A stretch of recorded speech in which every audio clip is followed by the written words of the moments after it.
हम किसी पार्टी विशेष के खिलाफ नहीं हैं, हम सिस्टम के खिलाफ हैं। भारतीय जनता पार्टी के पास दर्जनों लोग थे जो यहां के चेयरमैन की टिकट मांग रहे थे।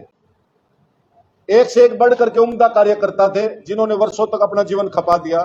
मैं एक चीज पूछना चाहता हूं, जो वर्तमान अशोक कुच्छल जी को टिकट दिया गया है, भारतीय जनता पार्टी के जिम्मेवार जो यहां पे, चाहे वो प्रभारी आए हुए हैं या जो विधायक या सांसद जो भी आए या अध्यक्ष जो भी हैं, वो संभाल का हल्के की जनता को जवाब दें कि अशोक कुच्छल को टिकट किस आधार पर दी गई।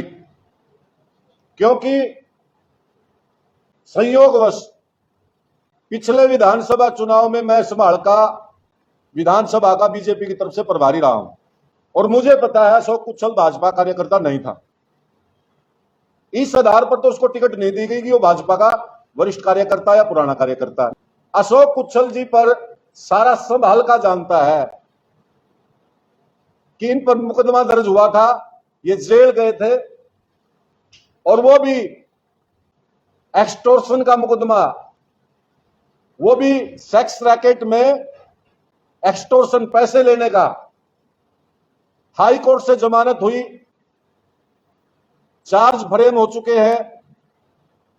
ऐसी कौन सी मजबूरी है भारतीय जनता पार्टी की कि उन्होंने अपने दर्जनों कार्यकर्ताओं को दरकिनार किया और एक ऐसे व्यक्ति को जिस पर मुकदमे दर्ज हैं, जो जेल में रहा है, कौन सी क्वालिफिकेशन संभाल का हल्के की जनता को, भारतीय जनता पार्टी के लोगों को पहले जवाब देना चाहिए वोट मांगने से पहले।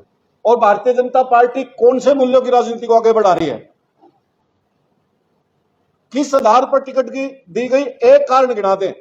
इस टिकट से जो प्रतीत होता है कि मिठाई खाई गई है, मिठाई खा करके वोट टिकट दिया गया है। वो एक सफल मिठाई विक्रेता है, इसके अलावा मुझे कोई कारण नजर नहीं आता। इन पे एफआईआर दर्ज हुई थी, आप लोगों को सभी के पास पता होगा, एफआईआर नंबर सेक्शनों का पता होगा। इन पर आईपीसी की 109, 115, 116, 120 बी, 195, 211, 384, 388, 389 आईपीसी के तहत मुकदमा दर्ज हुआ था और 6 नवंबर 2017 को, और उसके बाद लगभग 1 साल से ज्यादा जेल में रहे और जेल में बाहर इन पर चार्ज फ्रेम हो चुके हैं। म्युनिसिपल रूल के हिसाब से सेक्शन 21M के तहत कोई भी व्यक्ति जिस पर आरोपित हो किसी केस में 10 साल में जिसकी सजा हो, जो उसमें सेक्शन लगा हो उसमें 10 साल की अगर सजा है, वो चेयरमैन तो क्या, वो पार्षद का चुनाव भी नहीं लड़ सकता। इन्होंने अपने एफिडेविट में लिखा है कि मैं कोई आरोपित नहीं हूं। एफिडेविट में जो नामांकन पत्र के साथ जाता है उसमें इन्होंने लिखा है भाई मैं आरोपित नहीं हूं। इसकी कॉपी जिसको जरूरत होगी दे देंगे। पहली बात तो अगर समय पे पता चल जाता और ऑब्जेक्शन होता तो इसका नॉमिनेशन ही कैंसिल होता, कोई बचा नहीं सकता। और हम संभाल काल के जनता से अपील करते हैं कि ये गलती से भी अगर चुना गया तो ये एक दिन भी अपने पद पर नहीं रहेगा, दोबारा चुनाव होगा। भारतीय जनता पार्टी के प्रभारी सांसद ये बताएं कि इसको कैसे रोकेंगे अगर ये जीत गया तो। वो वोट तो मांग रहे हैं, वो कोई तरीका बता दे हिंदुस्तान में, कोई कानूनविद में, किसी वकील से, भी आदमी चुनाव जीत गया तो एक दिन पद पे कैसे रह लेगा, उसके तहत डिस्क्वालीफाई हो जाएगा, एक दिन भी पद पर नहीं बैठ सकता। इस पे पर्चा दर्ज होगा, शिकायत हुई तो पर्चा दर्ज होगा 420 का, झूठा एफिडेविट देने का। और हैरानी की बात है, मैं तो हैरानी की बात है कि नैतिक मूल्यों की बात करने वाली बीजेपी कोई बता दे भाई हमने इसको टिकट क्यों दिया। मान लिया पार्टी का पुराना वर्कर है, दो, प्रमुख अनडिस्प्यूटेड आदमी है, साफ सभी का दो, मुकदमा दर्ज है, ऑडियो वायरल है, फाल्स एफिडेविट दे रखा है, तो इससे पता चलता है कि इसमें बहुत भारी गोलमाल हुआ है। और अब जो संभाल का हल्का की जनता के बीच में बाहर से पानीपत से या इधर उधर से जो वोट मांगने के लिए आए हुए हैं, मेरी एक अपील है, सांसद महोदय भी सुना, एक दिन आए हैं एमपी साहब बताएं 3.25 साल तक वो किस आधार पर वोट मांगने के लिए संभाल के मैं कोई संभालका शहर में को ग्रांट दिए क्या वो संभालका के सांसद नहीं है, या कोई और जिला अध्यक्ष या कोई हमारे प्रभारी राजीव जैन जी, वो बताएं। पिछली बार वो निकाय मंत्री थे मैडम कविता जैन, उन्होंने संभाल के लिए कोई विशेष पैकेज दे रखा हो, वो यहाँ का चुनाव संभाल रहे हैं। या कोई जो विधायक वोट मांगने आता है उससे पूछना, ये जनता से मैं अपील करता हूं कि जो वोट मांगने आए उनसे पूछो भैया हम आपको वोट क्यों दें। वो एक बात कहते हैं, मेरे जो संज्ञान में बात आई, वो एक बात कहते हैं बार बार कि हमारे ऊपर भी सरकार है, नीचे भी सरकार है, हमको जिता दो तो ये विकासकारी होंगे। तो मैं संभाल कर जनता से अपील करना चाहूंगा, इसका उल्टा कर दो। अगर ये जीते तो अभी भी हुए ऊपर नीचे, ये जीत गए कुछ नहीं करेंगे। हाँ, अगर ये हार गए, क्योंकि 1-1.5 साल बाद लोकसभा का चुनाव आना, इनको वोटें चाहिए। अगर संभाल का हल्के की जनता ने अपना विकास कराना है, इनको इसलिए हरा दे। हम इसलिए नहीं कहते कि बीजेपी का इसलिए हरा दो, हम इसलिए कह रहे हैं कि एक व्यक्ति जिसपे मुकदमे दर्ज है, अनैतिक है और वो नैतिक रूप से चुनाव भी नहीं लड़ सकता कानूनी तौर पे, उसको टिकट दिया तो सर्व जातीय जनपंचायत इसकी घोर निंदा करती है। ऐसा जो कैंडिडेट इन्होंने बनाया, as president or a member of a municipal committee who has been convicted, या तो सजा हो चुकी हो और या चार्जेस हैव बीन फ्रेम्ड, या उस पर चार्ज फ्रेम हो गए हो। तो राजीव जैन जी का दोषी सिद्ध नहीं हुआ तो ये जेल में चला जाएगा। राजीव जैन कैसे बचा लेगा? तो जेल में जाएगा तो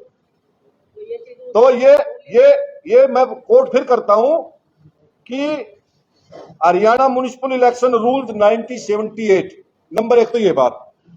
दूसरी बात, इस भाई ने दूसरा जो ये एफिडेविट में दिया है, इसने लिख के क्या दिया है, मेरे ऊपर कोई आरोप फ्रेम नहीं हुए हैं, आरोपित नहीं हुआ हूं मैं, ये झूठ है। अगर ये लिख देता मेरे पे आरोप है तो इसका पर्चा कैंसिल हो जाता। समालका से उम्मीदवार अशोक कुच्छल जी, जिस मुकदमे में पहले 1 साल जेल काट चुके हैं, गंभीर अपराध जिनके ऊपर लगे हुए हैं और एफआईआर दर्ज हुई समालका पुलिस स्टेशन के अंदर, इसके सेक्शन में आपको बता दूं 109, 115, 116, 120 बी, 195, 211, 384, 388, 389, ये सारे जो कोर्ट की प्रोसीडिंग आज की तारीख में चल रही है, जिसमें 10 साल से ऊपर की सज़ा हो सकती है, ये सारी उन्होंने छुपाई है, अपने नॉमिनेशन में नहीं भरा। तो उनका नॉमिनेशन रद्द करने के लिए हमने आज हरियाणा के मुख्य चुनाव आयुक्त को अपील की है। धनपत सिंह जी को मैं खुद व्यक्तिगत स्तर पे भेज चुका हूँ कि ऐसा गंभीर अपराध जिसके ऊपर 10 साल से ऊपर की सज़ा हो सकती है और जिसके लिए कानून के अंदर मना है कि वो व्यक्ति चुनाव नहीं लड़ सकता, ये सेक्शन 21M, ये चिट्ठी हमने लिखी, section 21M Haryana municipal act ये है। Further section 21M of Haryana municipal election rule 1978 clearly disqualify any person from contesting the municipal election for president and member who has been convicted, number 1, or charge have been framed against him by a court in a criminal case for an offence punishable with imprisonment for not less than 10 years। ये section 120B के अंदर ये आता है और समालका के first class magistrate की court के अंदर ये केस पेंडिंग है, जहाँ पे चार्ज फ्रेम हो चुके हैं, एविडेंस पे ये चल रहा है। और इन्होंने इतनी बड़ी जो गंभीर बात है खुद कैंडिडेट ने छुपाई है और पार्टी के लिए भी निर्देश होता है कि पार्टी भी 2 अखबारों में, 2 नेशनल डेलीज़ के अंदर उस खबर को डिस्प्ले करे कि भाई हमारा ये अपराधी है, इसके ऊपर ये मुकदमे चल रहे हैं। ये मुकदमा था एक महिला के द्वारा एक व्यक्ति को ब्लैकमेल किया जा रहा था और उसमें एक्सटोर्शन मांगा जा रहा था, मनी मांगी जा रही थी। उसका सारा ऑपरेशन अशोक कुच्छल जी के ऑफिस में बैठ के हो रहा था। उस व्यक्ति ने 5 लाख रुपए दे भी दिए थे, परंतु 50 लाख रुपए मांगे जा रहे थे और व्यक्ति मजबूर होके पुलिस के अंदर गया। पुलिस ने सारी तफ्तीश की, चेयरमैन होते हुए ये सारे काम हुए। उस समय वो चेयरमैन था, 2017 की बात बता रहा हूँ। उसका सारा का सारा पुलिस के अंदर गया, पुलिस ने एफआईआर लिखी, फिर चार्जशीट फ्रेम हुई। चार्जशीट फ्रेम होने के बाद में कोर्ट के अंदर वो दोषी करार दिया गया। दोषी करार देने के बाद अब एविडेंस पे चार्जेस फ्रेम होने के बाद में ये एविडेंस पे चीज़ें चल रही हैं। 1 साल की जेल भी हो चुकी है। हाँ, 1 साल वो जेल के अंदर रहा है। 10 साल का प्रावधान है इसके अंदर, और म्यूनिसिपल बाइलास के हिसाब से वो चुनाव नहीं लड़ सकता। अगर वो डिक्लेरेशन करता इस सेक्शन के तहत उसके ऊपर है तो वो चुनाव नहीं लड़ सकता था। तो हमें उम्मीद है कि ये चुनाव आयुक्त को इसका नॉमिनेशन अभी रद्द करना चाहिए, जो हमने आज अपील फाइल की है, और वो नहीं करते हैं तो हम कोर्ट के अंदर भी जाएंगे।